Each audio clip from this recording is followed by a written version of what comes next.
Students, welcome to this video class. This video is prepared for the students of class 9 for teaching English text. Today, we will discuss a poem from your textbook. আমি আজি তোমালোকৰ কিতাপৰ এটা কবিতা আলোচনা কৰিম. You know, the poets are more emotional.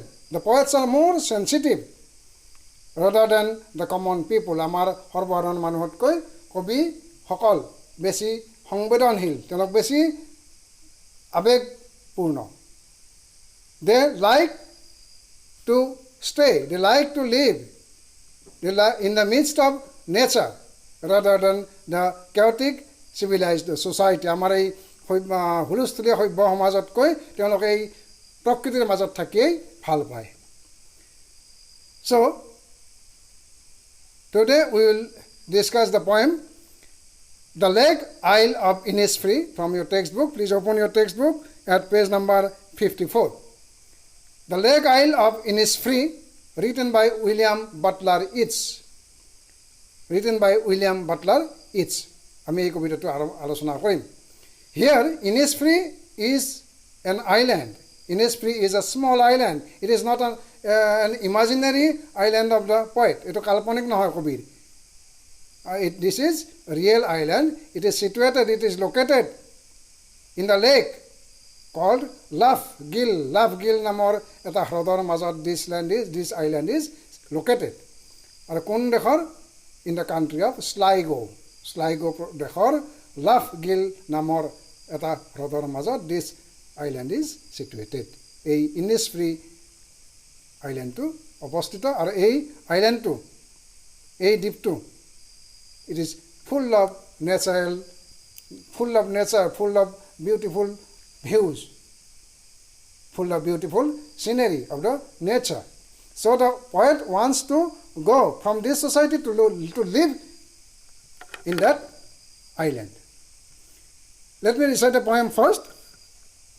I will arise and go now, and go to Innisfree, and a small cabin build there, of clay and what else made. 9 bin rows will I have there, a hive for the honeybee, and live alone in the bee-loud glade. And I shall have some peace there, for peace comes dropping slow, dropping from the vales of the morning to where the cricket sings. There midnights all a glimmer, and noon a purple glow, and evenings full of the linnet's wings. I will arise and go now, for always night and day. I hear the lake water lapping with low sounds by the shore. While I stand on the roadway or on the pavement's grey, I hear it in the deep heart's core. This is the poem. So, let's start discussing the poem. মই কবিতাটো মাতি দিলোঁ, এতিয়া আমি আলোচনা কৰোঁ প্ৰথম দফাৰ পৰা. তোমালোকে অলপ মন দি শুনিবা. I will arise and go now and go to Innisfree. I will arise from my bed. মই এতিয়া I will awake from my bed and go to that island. মই এতিয়া উঠি মই এই সমাজৰ পৰা গৈ মই I will go to that island, go to Innisfree. And what will I do?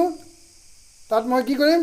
I will make a house and a small cabin build. I will build a small cabin. I will build a small house, small cottage there. I will build a small cottage in that island. মই তাত থাকিবলৈ এটা সৰু মই কুটিৰ বনাম. I will build. কেনে কিহেৰে? Not by RCC. এই কংক্ৰিটৰ নহয়. Made of clay and what else? What else mean wooden sticks. বেৰা দি বনোৱাৰ কাৰণে কাঠৰ যি টুকুৰা ব্যৱহাৰ কৰা হয় এইবিলাক ৱেটেল. গতিকে মই এই বোকা মাটি কাঠেৰে মই এটা ধুনীয়া তাত কাচুল এটা সজাম, এটা কটেজ এটা সজাম, তাত মই থাকিম. আৰু কি কৰিম? What will I do there? I will plant 9 bean rows I have there. I will plant there 9 rows of beans. Bean means আমি খাওঁ এইটো পাচলি. I will plant there 9 rows of beans. 9 rows নহাৰিম বুলি কওঁতে ইয়াত কেৱল নহাৰি নহয়, অৰ্থাৎ মই মোৰ কাৰণে যিখিনি প্ৰয়োজনীয় অলপমান মই বিন খেতি কৰিম, অৰ্থাৎ পাচলিৰ খেতি কৰিম। I will plant there 9 rows of beans. And I will make a hive for the honeybees. মৌবিলাকৰ কাৰণে মই এটা মৌচাক বনাম। And live alone in the beloved glade. And I will live there in the midst of, in the open space. Glade, open space. Glade, open space. সেই দ্বীপৰ মই মুকলি ঠাইত মই তাত আনন্দ মনেৰে থাকিম। আৰু কিহৰ মাজত থাকিম? বি গ্লেড। কেনেকুৱা মুকলি ঠাই? বি গ্লেড, মৌমাখিৰ গুঞ্জনেৰে পৰিপূৰ্ণ। মৌমাখিৰে গুঞ্জৰিত তেনেকুৱা মুকলি ঠাইত, গ্লেডত I will live there. So' what does the point want to do? কবিয়ে কি কৰিব গৈছে? The point wants to build a small cabin, small house in the island. He wants to plant 9 rows of beans. He wants to make a hive for the honeybees. Next stanza. And I shall have some peace there. For peace comes dropping slow. I shall have some peace there. If I live there, I will get peace. That moi thaku jodi, that moi I will give peace, shanti pam, because peace will come to human mind. Slowly, very slowly. মানুহৰ জীৱনলৈ শান্তি একেলগে নাহে, অলপ অলপকৈ শান্তিৰ টুকুৰাবিলাক মোৰ মনলৈ আহিব। গতিকে for peace comes dropping slow, dropping from the veils of the morning. এই শান্তিখিনি কেনেকুৱাকৈ আহিব? ক'ৰ পৰা আহিব? ৰাতিপুৱাৰ কুঁৱলী ফালি যেন এই শান্তি মোৰ জীৱনলৈ আহিব। ৰাতিপুৱাৰ কুঁৱলী ফালি, কুঁৱলী অৰ্থটো কোৱা হৈছে ভেইল। ভেইল মিনছ থিন cloth covering our face. Our means সচৰাচৰ মাইকী মহিলাবিলাকে পিন্ধে ৰ'দৰ তাপৰ পৰা বা তেনেকুৱা ধৰণৰ অৱস্থাত পাতল কাপোৰ এখন মুখ ঢাকি পিন্ধে, that is cold veil.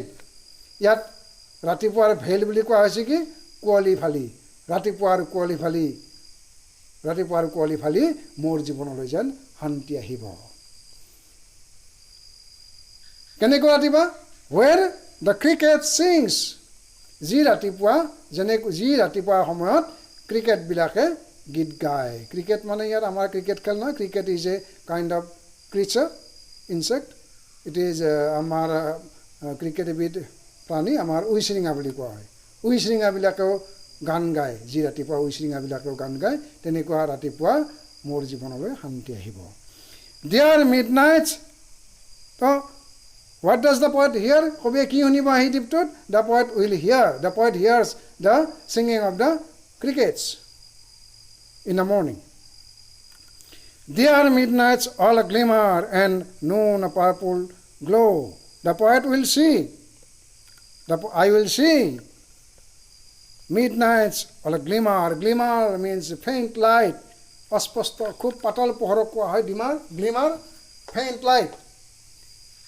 There at midnight I will see faint light. মই মাজনিশা ধূসৰ পোহৰ মই দেখা পাম।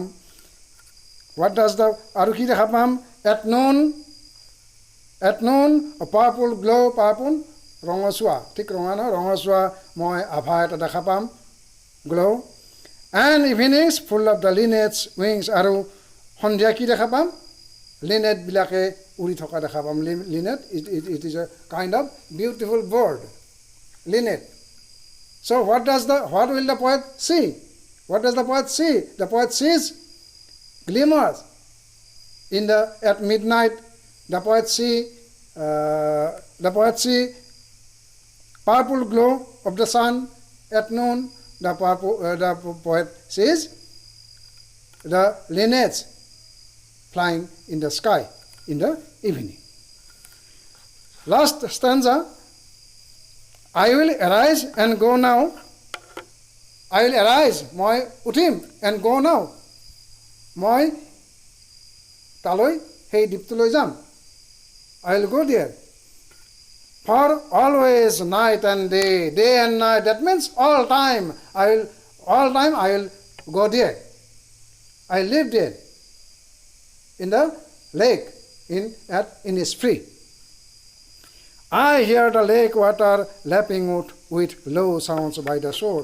There I always hear the water lapping. Lapping means to hit to touch something gently কিবা এটা বস্তুত লাহে লাহে খুন্দা মৰা এইটো যেনে হ্ৰদৰ পানীবিলাকে গৈ পাৰত লাহে লাহে খুন্দা মাৰে ডেট ইজ কল্ড লেপ গতিকে মই কি শুনিম মই কি শুনিবলৈ পাইছোঁ মই খুন্দা মাৰি পানীৰে আঘাত কৰি থকা পাৰত হ্ৰদৰ পাৰত আঘাত কৰি থকা মই দেখা পাইছোঁ While I stand on the roadway or on the pavement's grey, যেতিয়া মই ৰাস্তাত থিয় হৈ থাকোঁ বা যেতিয়া মই পদপথত থিয় হৈ থাকোঁ তেতিয়াও মই মোৰ হৃদয়ৰ পৰা I hear it in the deep heart's core. I hear it in the deep heart's core. Core means central part of our body. Core বুলি ক'লে adjective হ'লে হয় কি core এইটো মানে কি কম্পালচৰি যেনে core subject ইয়াত coreটো noun হৈছে মোৰ হৃদয়ৰ পৰা মই হৃদয়ৰ ভিতৰৰ পৰা মই এইটো শুনিবলৈ পাওঁ so this is the poem ইয়াতে what does the word Innisfree symbolize what does the word Innisfree symbolize what does the word Innisfree to amak ki bujai Innisfree we know that Innisfree is an island Innisfree is a small island located